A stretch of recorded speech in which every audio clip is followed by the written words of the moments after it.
ತುಂಬ ಜನ ಹಿರಿಯರು ಮಕ್ಕಳಲ್ಲಿ ಸಂಸ್ಕಾರವ ಬೆಳೆಸಬೇಕು ಹೇಳಿ ಆಸೆ ಪಡ್ತವು. ತಲೆತಲಾಂತರಗಳಿಂದ ನಮ್ಮ ಪರಂಪರೆಯಿಂದ ಬಂದಂತಹ ಸಂಸ್ಕಾರಗ ನಮ್ಮ ಮಕ್ಕಳಿಗೆ ನಮ್ಮ ಪೀಳಿಗೆಗೆ ಮುಂದುವರಿಯಕ್ಕೆ ಹೇಳಿ ಆಸೆ ಪಡ್ತವು. ಆದರೆ ಆನು ಅದರ ಒಂದು ರಜ್ಜ ವ್ಯತ್ಯಾಸ ಮಾಡಿ ಹೇಳಿದ್ದು ಸಂಸ್ಕಾರವನ್ನೇ. ಸಂಸ್ಕಾರ ಬತ್ತು ಹೇಗೆ ಸಂಸ್ಕಾರ ಬಪ್ಪದು ಹೇಳಿದರೆ, ಭಗವದ್ಗೀತೆಯಲ್ಲಿ ಕೃಷ್ಣ ಏನು ಹೇಳಿದ್ದನೋ ಅದರ ಪಾಲನೆ ಮಾಡು ಹೇಳಿರೆ ಅವ ಪಾಲನೆ ಮಾಡ, ಅದರ ಬದಲು ಮಾಡೇಕಪ್ಪದು ಎಂತ ಹೇಳಿದರೆ ಕೃಷ್ಣ ಪ್ರೀತಿಯ ಹುಟ್ಟಿಸೇಕಪ್ಪದು.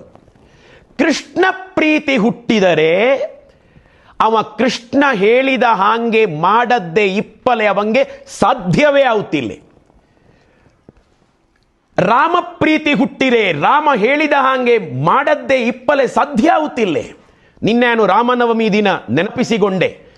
ರಾಮ ಹೇಳ್ತಾ, ರಾವಣನೊಟ್ಟಿಗೆ ಯುದ್ಧವ ಗೆದ್ದ ನಂತರ ಲಕ್ಷ್ಮಣ ಇನ್ನು ಅಯೋಧ್ಯೆಗೆ ಹೋಗೋದು ಬೇಡ, ಚಿನ್ನದ ನಗರಿ ಲಂಕೆ ನಾವು ಇಲ್ಲಿಯೇ ಇಪ್ಪ ಹೇಳಿಯಪ್ಪಗ ರಾಮ ಹೇಳ್ತಾ, ಅಪಿಸ್ವರ್ಣಮಯೀ ಲಂಕಾ ನಮೇ ಲಕ್ಷ್ಮಣ ರೋಚತೆ ಜನನೀ ಜನ್ಮಭೂಮಿಶ್ಚ ಸ್ವರ್ಗಾದಪಿ ಗರೀಯಸಿ. ಹೇ ಲಕ್ಷ್ಮಣ, ಲಂಕೆ ಸ್ವರ್ಣ ನಗರಿಯಾಗಿದ್ದರೂ ಕೂಡ ನಮಗೆ ಅಯೋಧ್ಯೆಯೇ ಬೇಕು ಎಂತದಕ್ಕೆ ಹೇಳಿರೆ ಜನನಿ ಮತ್ತು ಜನ್ಮಭೂಮಿ ಎರಡೂ ಕೂಡ ಸ್ವರ್ಗಕ್ಕಿಂತ ಮಿಗಿಲು ತಮ್ಮ ಲಕ್ಷ್ಮಣ. ಅದು ಲಕ್ಷ್ಮಣಂಗೆ ಹೇಳಿದ ಮಾತಲ್ಲ, ನಮಗೆಲ್ಲರಿಗೂ ಹೇಳಿದ್ದನವ. ಜನ್ಮಭೂಮಿಯ ಪ್ರೀತಿಸೆಕಪ್ಪದು ನಮಗೆ ಬರೀ ರಾಷ್ಟ್ರದ ಅಸ್ಮಿತೆಗಾಗಿ ಅಲ್ಲ, ನಮ್ಮ ಧರ್ಮ ಅದು. ಇಲ್ಲದಿದ್ದರೆ ರಾಮನ ಮಾತಿನ ನಾವು ಉಲ್ಲಂಘನೆ ಮಾಡಿದ ಹಾಗೆ. ರಾಮನ ಮೇಲೆ ಪ್ರೀತಿ ಇಪ್ಪವು ಈ ದೇಶವ ಪ್ರೀತಿಸೇಕೆ, ಇಲ್ಲದಿದ್ದರೆ ರಾಮ ಪ್ರೀತಿಯೇ ಸುಳ್ಳು, ರಾಮ ಭಕ್ತಿಯೇ ಸುಳ್ಳು. ಹಾಗೆಯೇ ಕೃಷ್ಣ ಪ್ರೀತಿ ಹುಟ್ಟಿಕೊಂಡ್ರೆ ಸಾಕು, ಅದು ತನ್ನಿಂದ ತಾನಾಗಿ ಸಂಸ್ಕಾರ ಬೆಳತ್ತು. ಎಂತಕ್ಕೆ ಹೇಳಿದೆ, ಕೃಷ್ಣ ಪ್ರೀತಿ ಹುಟ್ಟಿಕೊಂಡ್ರೆ ಕೃಷ್ಣ ಎಂತೆಲ್ಲ ಹೇಳಿದ್ನ ಭಗವದ್ಗೀತೆಯಲ್ಲಿ ಹೇಳಿ ನೋಡಿ ಹೋಗ್ತು, ನೋಡಿ ಹೋಗದ್ದಿರ್ತಿಲ್ಲ. ಛೇ, ಆನು ಹೀಗೆ ಮಾಡಿದರೆ ಎನ್ನ ಕೃಷ್ಣಂಗೆ ಬೇಜಾರಾದರೆ ಹೇಳಿ ಕಾಣ್ತು ಕೃಷ್ಣ ಪ್ರೀತಿ ಇಪ್ಪವಂಗೆ. ಹಾಗಾಗಿ ಕೃಷ್ಣ ಪ್ರೀತಿಯ ಹುಟ್ಟಿಸೇಕು ಹೇಳಿ ಆನು ಯಾವತ್ತೂ ಕೂಡ ಹೇಳೋದು.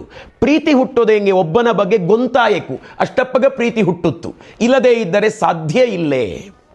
ನೋಡಿ ಎಂಥ ಪ್ರೀತಿ ಹೇಳಿದರೆ ಹೆಂಗಿರಕ್ಕೂ ಹೇಳಿದರೆ ಭಕ್ತಿ ಹೇಳೋದು. ದ್ರೌಪದಿಯ ವಸ್ತ್ರಾಪಹರಣದ ಪ್ರಯತ್ನ ನರರಕ್ಕಸ ದುಶ್ಯಾಸನ ಮಾಡಿಕೊಂಡಿತ್ತಿನ, ಕೌರವರ ಪಡೆಯೇ ಇದ್ದದಲ್ಲಿ ಅದರ ಕಡೆಯವು ಹೇಳಿ ಆರೂ ಇಲ್ಲೇ ಪಾಪ, ಅದೊಂದೇ, ಎಲ್ಲರೂ ರಕ್ಕಸರೇ. ಅಷ್ಟಪ್ಪಗ ಅದಕ್ಕೆ ಆರು ಗತಿ, ಆರೂ ಇಲ್ಲದ್ದಿಪ್ಪಗ ಆರು ಗತಿ ನೆನಪಾತು. ಅದಕ್ಕೆ ಅಣ್ಣನ ಕೃಷ್ಣನ ಕೂಗಿ ದಿನಿಗೇಳಿತ್ತು, ಕೃಷ್ಣ ಕೃಷ್ಣ ಕೃಷ್ಣ ಕೃಷ್ಣ ಹೇಳಿ. ಕೊನೆಗೊಂದು ಸರ್ತಿ ಕೃಷ್ಣ ಬಂದ, ಎಳೆದಷ್ಟು ವಸ್ತ್ರವ ಮುಗಿಯದ್ದಷ್ಟುರ ಹರಸಿದ, ಅಕ್ಷಯಾಂಬರವ ಹರಸಿದ, ಅದರ ಮಾನಕ್ಕೆ ರಕ್ಷಣೆ ಕೊಟ್ಟ. ನಿಜಕ್ಕೂ ಕೂಡ ಪರಮಪೂಜ್ಯ ರಾಘವೇಶ್ವರ ಭಾರತಿ ಗುರುಗಳು ಒಂದು ಪ್ರವಚನಲ್ಲಿ ಹೇಳಿದ್ದದು ನೆನಪಾವುತೆನಗೆ. ಒಂದು ಸರ್ತಿ ದ್ರೌಪದಿಗೂ ಸುಭದ್ರೆಗೂ ಜಗಳ ಆತಡ. ಆ ಜಗಳ ಆದ್ದದೆಂತಕ್ಕೆ ಹೇಳಿರೆ, ಅಣ್ಣಂಗೆ ಹೆಚ್ಚು ಹತ್ತರಾಣ ತಂಗೆ ಆರೋಳಿ ಜಗಳ, ಇಬ್ಬರೂ ತಂಗಿ ಅಂದ್ರೆ ಆತ.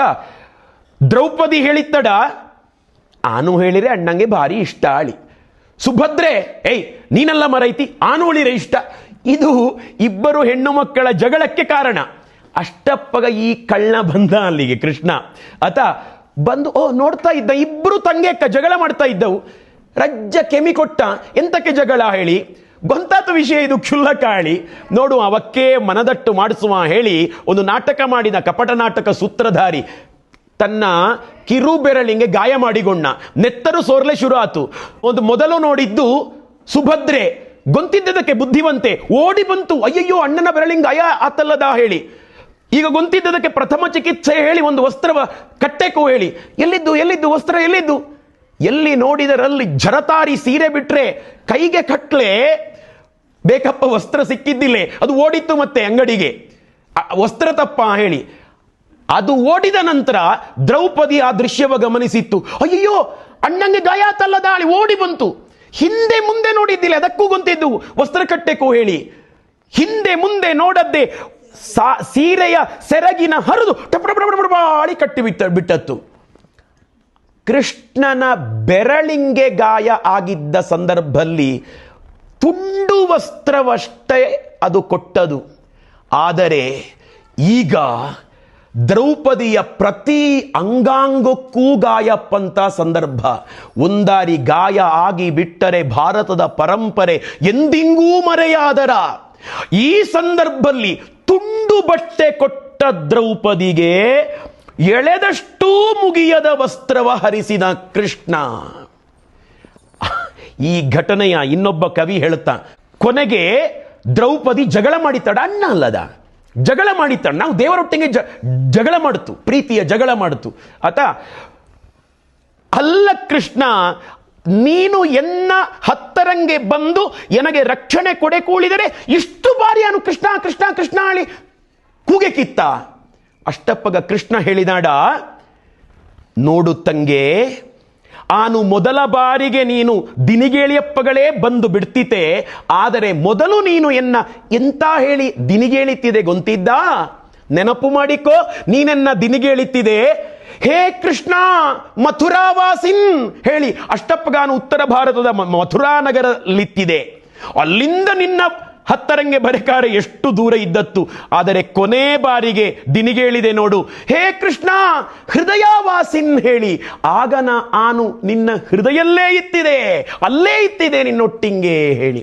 ಕೃಷ್ಣಂಗೆ ದೇವರಿಂಗೆ ಸ್ಥಾನವ ಹೃದಯಲ್ಲಿ ಕೊಡೆಕು.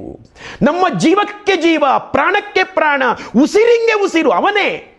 ಅವಂಗೆ ಇಷ್ಟ ಆಗದ್ದ ಯಾವುದನ್ನೂ ಕೂಡ ನಾವು ಬದುಕಿಲ್ಲಿ ಮಾಡಲಾಗ, ಅವ ಇಷ್ಟಪಡುವಂಥದ್ದರ ಎಷ್ಟು ಸಾಧ್ಯವೋ ಅಷ್ಟು ನಾವು ಬದುಕಿಲ್ಲಿ ಮಾಡಬೇಕು.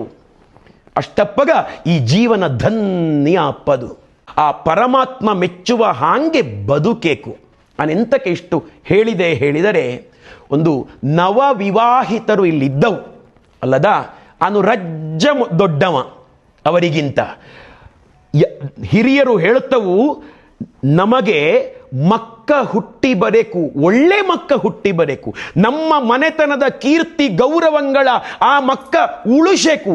ದಾರಿ ತಪ್ಪುವ ಮಕ್ಕ ಹುಟ್ಲಾಗ ಹೇಳಿರೆ ಗಂಡ ಹೆಂಡತಿ ಅವೂ ಸಂಸ್ಕಾರವಂತರಾಗಿರೇಕು. ಅವರಲ್ಲಿ ಸಂಸ್ಕಾರ ಇಲ್ಲೇ ಹೇಳಿರೆ ಹುಟ್ಟುವ ಮಕ್ಕಳಿಗೆ ಸಂಸ್ಕಾರ ಇರ. ಅವು ಸಂಸ್ಕಾರವಂತರು ಹೇಳಿದರೆ 100ಕ್ಕೆ 100 ಸಂಸ್ಕಾರವಂತರೇ ಹುಟ್ಟುಗು. ನಮಗೆ ಬೇರೆ ಎಂತಾರು ಮಕ್ಕ ದಾರಿ ತಪ್ಪಿದವು ಹೇಳಿದರೆ, ಎಷ್ಟು ಕೋಟಿ ಪೈಸೆ ಇದ್ದರೆ ಎಂತ ಸುಖ ನಮಗೆ. ನಮ್ಮ ಮಕ್ಕ ನಮಗಿಂತಲೂ ಹೆಚ್ಚು ಎತ್ತರಕ್ಕೆ ಬೆಳೆಕು, ಅವು ಕೀರ್ತಿ ಸಂಪಾದನೆ ಮಾಡಬೇಕು. ಅದು ಎಲ್ಲ ಅಬ್ಬೆಪ್ಪನ ಆಸೆ ಅಲ್ಲದ ಮಾವ? ನಮಗಿಂತ ಹೆಚ್ಚು ಬೆಳೆಕವು, ನಮ್ಮಷ್ಟಲ್ಲ. ನಮ್ಮ ಕಣ್ಣೆದುರು ನಮ್ಮ ಮಕ್ಕ ಕೀರ್ತಿವಂತರಾಗಿ ಇಡೀ ಸಮಾಜ ಹೆಮ್ಮೆ ಪಡುವ ಮಕ್ಕ ಅಪ್ಪದರ ನೋಡ್ಲೆ ಇಷ್ಟಪಡ್ತವು. ನನಗೊಂದು ಸಣ್ಣ ಮಗಳಿದ್ದು, ನಾನು ಯಾವತ್ತೂ ಅದರ ಥರ ಹೇಳುತ್ತೆ, ಮಗಳೇ 10 ಮಾರ್ಕು ಕಮ್ಮಿ ಆದರೆ ನನಗೆ ಬೇಜಾರಾಗ, ಮಾತ್ರ ದಾರಿ ತಪ್ಪಿದರೆ ಕಂಡಬಟ್ಟೆ ಬೇಜಾರಾಗ್ಕೊಡಿ. ಈಗಂದಲೇ ಹೇಳುತ್ತೆ, 2ನೇ ಕ್ಲಾಸು. ಸಂಸ್ಕಾರ ನಮ್ಮಲ್ಲಿ ಬೇಕು. ಆ ಸಂಸ್ಕಾರ ಬಪ್ಪದು ಭಗವತ್ ಪ್ರೀತಿ ಹುಟ್ಟಿದರೆ ಮಾವ. ಭಗವತ್ ಪ್ರೀತಿ ಹುಟ್ಟದೇ ಇದ್ದರೆ ಅದು ಬಾರ. ಎಂತ ಕೇಳ್ರೆ, ಇದೆಲ್ಲವೂ ಭಗವಂತಂಗೆ ಹೇಳುವ ಭಾವನೆ ನಮ್ಮಲ್ಲಿ ಬರೇಕು. ಅಂತ ಭಾವನೆ ಬಂದರೆ ಜೀವನ ಧನ್ಯ ಆತು. ಅಂತ ಒಂದು ಸತಿಪತಿಗ ರಕ್ಷಿತ್ ಕೃಷ್ಣಂದೇ. ನಿನ್ನ ಹೆಸರು ಮರತೆ ಮಾರೈತಿ, ಶ್ರೀವಿದ್ಯಾ. ಶ್ರೀವಿದ್ಯಾ ಅಂದೆ. ನಟರಾಜ ಯಾರು? ಓ ನಟರಾಜ ಮತ್ತೆ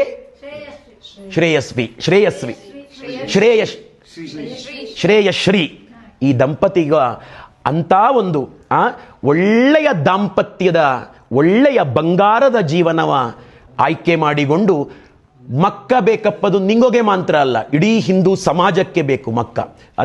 ಇಡೀ ಸನಾತನ ಧರ್ಮಕ್ಕೆ ಆಸ್ತಿಯಪ್ಪಂತ ಮಕ್ಕ ನಿಂಗಳ ಗರ್ಭಂದ ಹುಟ್ಟಿ ಬರಲಿ ಹೇಳಿ ಆನು ಹೃತ್ಪೂರ್ವಕವಾಗಿ ಭಗವಂತನ ಸನ್ನಿಧಾನಲ್ಲಿ ಹಾಗೆ ಆಯಕ್ಕೂ ಹೇಳಿರೆ ಇಂಥದ್ದನ್ನೆಲ್ಲವೂ ಅಳವಡಿಸೇಕು ಹೇಳುವ ಎಚ್ಚರಿಕೆಯ ಕಿವಿ ಮಾತಿನ ನಿಂಗೆ ಇಲ್ಲೇಳಿ ಹೇಳಿದ್ದಲ್ಲ. ನಾನು ಒಬ್ಬ ಅಣ್ಣನಾಗಿ ಈ ಸಂದರ್ಭದಲ್ಲಿ ಹೇಳಿದ್ದ ನಾನು ಹೃತ್ಪೂರ್ವಕವಾಗಿ ಈ ಹಿರಿಯರ ಸಮ್ಮುಖಲ್ಲಿ ನಿಂಗೋಗಿ ಇಬ್ಬರಿಂಗೆ, ನಿಂಗೋಗಿ 4 ಜನಕ್ಕೆ ಆತ ಆಶೀರ್ವಾದ ಮಾಡ್ತಾ ಈ ಮಾತುಗಳ ಭಗವಂತನ ಚರಣ ಪದ್ಮಕ್ಕೆ ಅರ್ಪಣೆ ಮಾಡ್ತಾ ಇದ್ದೆ. ಒಳ್ಳೆಯದಾಗಲಿ, ಒಳ್ಳೆಯದೇ ಆಗಲಿ.